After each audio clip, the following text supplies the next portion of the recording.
नमस्कार दोस्तों। चांद सी महबूबा हो मेरी, कब ऐसा मैंने सोचा था। चांद की खूबसूरती को बयां करने वाले ऐसे कई गाने हमने सुने हैं। कई लोगों की तुलना भी चांद की चमक से की जाती है। अगर आप हमारे चैनल पर पहली बार वीडियो देख रहे हैं तो चैनल को सब्सक्राइब कर बेल आइकन जरूर दबाएं और एक लाइक करें। यानी चांद को हमेशा से खूबसूरती के साथ जोड़ा गया है। हालांकि चंद्रयान 3 के रोवर ने जो तस्वीरें भेजी हैं वो इसके उलट हैं, क्योंकि चांद पर असल में कई बड़े बड़े गड्ढे हैं और वो काफी बदसूरत नजर आते हैं। हाल ही में संसद में भी चांद को लेकर एक सांसद ने एक मांग की, जिसमें उन्होंने भारतीय अंतरिक्ष एजेंसी इसरो से कहा कि वो चांद की बदसूरत तस्वीरें जारी न करें, क्योंकि चांद को भारत के लोग खूबसूरती का प्रतीक मानते हैं। इसीलिए आज हम आपको यही बता रहे हैं कि चांद दूर से खूबसूरत और नजदीक से बदसूरत क्यों नजर आता है। बचपन से ही हम सभी ने चांद को एक खूबसूरत चमकते हुए ग्रह के तौर पर देखा है। चांदनी रातों को लेकर कई तरह के गाने भी हमने सुने हैं। दरअसल ये चमक चांद की नहीं होती है। सूरज की रोशनी चांद पर पड़ती है और ये रिफ्लेक्ट होकर सीधे धरती तक पहुंचती है। यही वजह है कि हमें चांद चमकता हुआ दिखता है। लाखों किमी की दूरी के चलते हमें चांद एक चमकते हुए गोले की तरह दिखता है। चांद की खूबसूरती का भी यही राज है। अब चांद को जितने नजदीक से आप देखेंगे वो आपको खूबसूरत लगने की बजाय बदसूरत दिखने लगेगा। चांद को बेहद करीब से देखने पर यह काफी अजीब लगता है, क्योंकि इस पर हजारों की संख्या में बड़े गड्ढे हैं। चांद की सतह पर भी पूरी मिट्टी है। चांद की इस बदसूरती की वजह सैकड़ों साल पहले गिरे उल्कापिंड हैं, जिनकी वजह से चांद पर गड्ढे बन गए। कई अलग अलग आकार के पत्थर गिरने से चांद ऐसे ऊबड़ खाबड़ नजर आता है। आपको ये भी बता दें कि चंद्रयान 3 का प्रमुख मकसद चांद की सतह पर सॉफ्ट लैंडिंग करना था और उसके बाद 14 दिनों तक चांद की सतह पर जानकारियां इकट्ठा करके वैज्ञानिकों तक भेजना था। लेकिन आपको बता दें कि चंद्रयान 3 के प्रज्ञान रोवर ने मात्र 10 दिनों तक ही चांद पर एक्सपेरिमेंट किया था और विक्रम लैंडर ने लगभग 12 दिनों तक चांद की सतह पर एक जगह खड़े होकर चांद की धरती का तापमान, प्लाज्मा रेडिएशन और भूकंप के बारे में जानकारियां इकट्ठा करके वैज्ञानिकों तक भेजी थीं। केवल 10 दिनों के एक्सपेरिमेंट में ही चांद पर ढेर सारे तत्वों की खोज कर ली थी, जिनमें ऑक्सीजन और सल्फर समेत कैल्शियम, आयरन, टाइटेनियम, मैंगनीज और सिलिकॉन जैसे अन्य तत्व मौजूद थे। प्रज्ञान रोवर ने चांद की सतह पर सल्फर की खोज की और इसलिए चांद की सतह पर सल्फर की खोज करने वाला दुनिया का पहला देश बन गया। चंद्रयान 3 का एक और बड़ा मकसद था, जो कि चांद पर पानी की खोज करना था। लेकिन जैसा कि आपको मालूम होगा कि चंद्रयान 3 के प्रज्ञान ने चांद की सतह पर पानी को नहीं ढूंढ पाया था, क्योंकि प्रज्ञान रोवर को लगभग 14 दिनों तक काम करना था, लेकिन इसमें केवल 10 दिनों तक ही काम किया और इस समय यह विक्रम लैंडर से लगभग 105 मीटर की दूरी पर उपस्थित है। लेकिन इसे कम से कम 500 मीटर तक की दूरी पर जाकर रिसर्च करना था। इस समय हमारे चंद्रयान का विक्रम लैंडर और प्रज्ञान रोवर दक्षिणी ध्रुव पर मौजूद है। चांद की दक्षिणी ध्रुव पर 22 सितंबर के दिन सुबह होना शुरू हो गई थी और इस समय चांद की दक्षिणी ध्रुव पर उजाला हो गया है और चांद की किरण भी प्रज्ञान रोवर और विक्रम लैंडर के सोलर पैनल पर पड़ने लगी है। आप सोच रहे होंगे कि विक्रम लैंडर जाग चुका होगा, लेकिन आपको बता दें ऐसा नहीं है। अभी भी चांद की धरती पर गहरी नींद में सो रहा है। इसका सबसे बड़ा कारण यह है कि इसरो के वैज्ञानिक 22 सितंबर के दिन चंद्रयान 3 के सिग्नल भेजने का इंतजार कर रहे थे।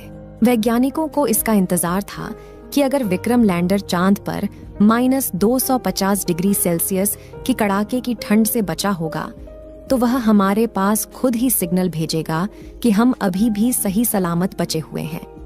लेकिन वैज्ञानिकों का 22 सितंबर का इंतजार भी खत्म हुआ, लेकिन विक्रम लैंडर ने कोई भी सिग्नल नहीं भेजा।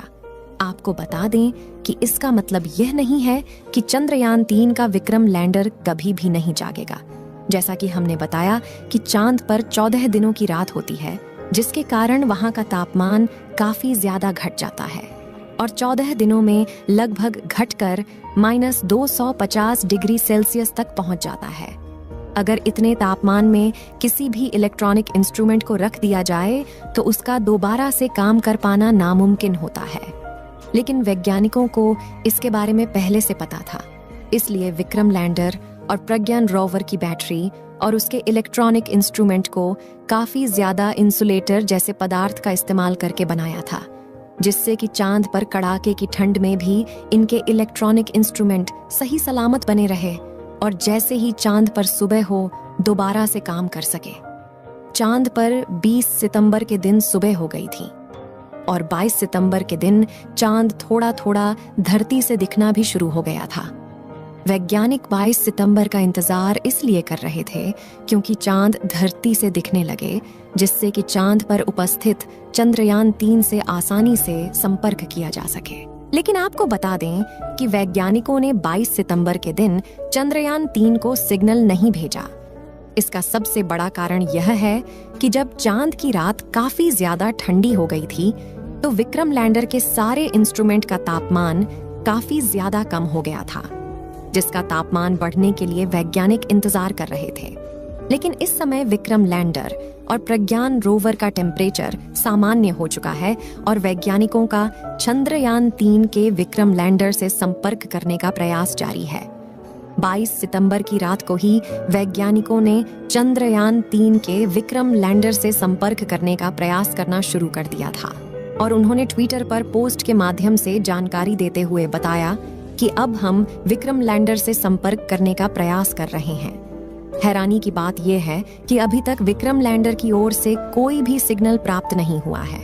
वैज्ञानिक विक्रम लैंडर से संपर्क करने के लिए सबसे पहले चांद की ऑर्बिट में घूम रहे चंद्रयान 2 के ऑर्बिटर को सिग्नल भेजते हैं।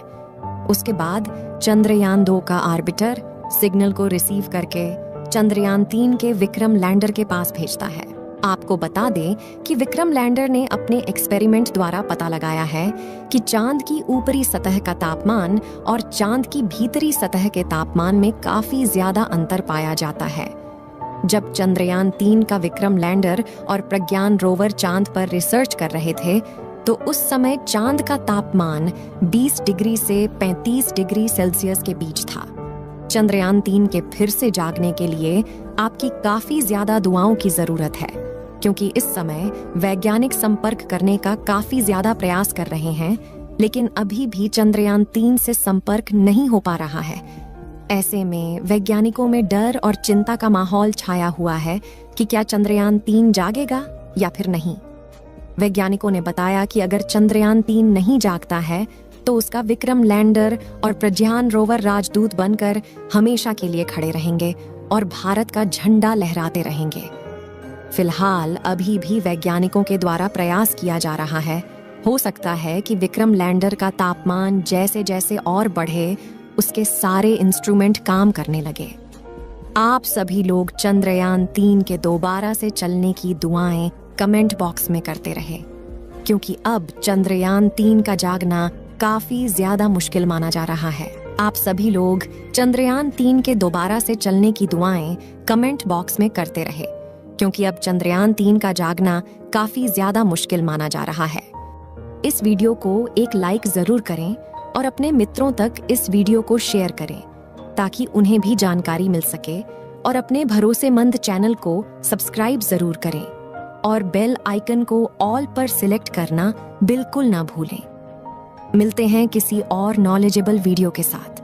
वीडियो को अंत तक देखने के लिए धन्यवाद।